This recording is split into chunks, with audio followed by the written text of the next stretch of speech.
Sebuah kisah ajaib tentang orang yang berbakti kepada kedua orang tuanya pada zaman Nabi Sulaiman alaihissalam. Al-Yafi'i meriwayatkan, sesungguhnya Allah yang maha mulia lagi maha mengetahui, mewahyukan kepada Sulaiman bin Daud, semoga keduanya senantiasa diberkahi dan diangkat derajatnya. Pergilah ke tepi laut, niscaya engkau akan menyaksikan sesuatu yang menakjubkan. Maka berangkatlah Nabi Sulaiman alaihissalam beserta pengiringnya dari kalangan jin dan manusia. Ketika tiba di tepi laut, beliau menengok ke kanan dan ke kiri, namun tidak melihat apa-apa. Lalu beliau bersabda kepada seorang jin yang sangat perkasa, "Selamlah ke dalam laut ini, kemudian kabarkanlah kepadaku apa yang engkau jumpai di sana." Jin itu pun menyelam, lalu kembali setelah 1 jam dan berkata, "Wahai Nabi Allah, aku telah menyelami laut ini sejauh sekian perjalanan, namun belum sampai ke dasarnya, dan tidak juga menjumpai sesuatu apapun."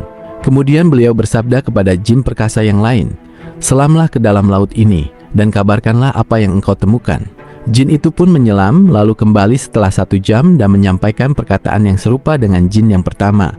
Hanya saja kedalaman selamanya 2 kali lipat dari jin terdahulu. Setelah itu beliau bersabda kepada Asaf bin Barkhia, penasihatnya yang disebutkan oleh Allah dalam Al-Quran dalam firman-Nya, "Orang yang memiliki ilmu dari kitab suci," seraya berkata, "Datangkanlah kepadaku keterangan tentang apa yang ada di dalam laut ini." Maka dibawakanlah olehnya sebuah bangunan kecil dari kayu putih berwarna putih bersih yang memiliki 4 pintu, 1 dari mutiara, 1 dari batu permata merah, 1 dari batu mulia, dan 1 lagi dari batu zamrud hijau. Keempat pintunya terbuka lebar, namun tidak setetes pun air laut dapat masuk ke dalamnya. Bangunan itu terletak di kedalaman laut yang sangat dalam, sejauh 3 kali kedalaman selaman jin yang pertama. Bangunan itu diletakkan di hadapan Nabi Sulaiman alaihissalam, dan ternyata di tengahnya terdapat seorang pemuda yang sangat tampan, berpakaian bersih rapi, sedang berdiri melaksanakan sholat. Nabi Sulaiman alaihissalam pun masuk ke dalam bangunan itu, memberi salam kepada pemuda tersebut, lalu bertanya, "Apa yang membawamu tinggal di dasar laut yang sedemikian dalam ini?"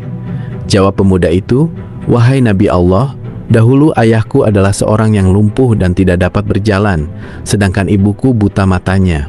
Selama 70 tahun aku melayani dan merawat keduanya.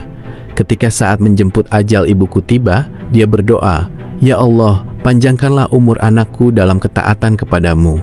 Dan ketika ajal ayahku tiba, dia pun berdoa, 'Ya Allah, tempatkanlah anakku di suatu tempat di mana setan tidak memiliki jalan untuk mengganggunya.'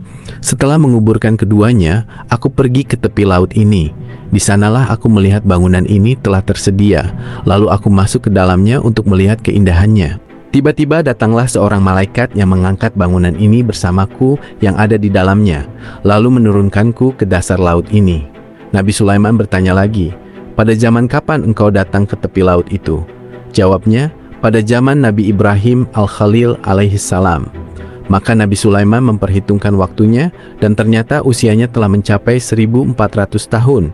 Namun dia tetap tampak seperti pemuda, tidak ada sehelai pun rambut putih di kepalanya. Beliau bertanya lagi, "Makanan dan minuman apakah yang menjadi penopang hidupmu selama berada di dasar laut ini?" Jawab pemuda itu, "Wahai Nabi Allah, setiap hari datanglah seekor burung berwarna hijau yang membawa di paruhnya sesuatu yang berwarna kuning sebesar kepala manusia. Saat aku memakannya, aku merasakan segala kenikmatan yang ada di dunia. Karena itu, rasa lapar dan dahaga hilang dariku. Demikian pula rasa panas dan dingin, rasa kantuk dan lelah, serta rasa kesepian dan sepi." Lalu Nabi Sulaiman alaihissalam bersabda, "Apakah engkau ingin tetap tinggal bersama kami, atau kami kembalikan engkau ke tempat tinggalmu semula?" Jawab pemuda itu, "Kembalikanlah aku ke tempatku, wahai Nabi Allah." Maka bersabdalah beliau, "Wahai Asaf, kembalikanlah dia ke tempatnya semula." Demikianlah dia dikembalikan. Setelah itu Nabi Sulaiman berpaling kepada yang hadir seraya bersabda, "Perhatikanlah bagaimana Allah mengabulkan doa kedua orang tua. Oleh karena itu, aku berpesan dan memperingatkan kalian agar menjauhi sikap durhaka kepada ayah dan ibu."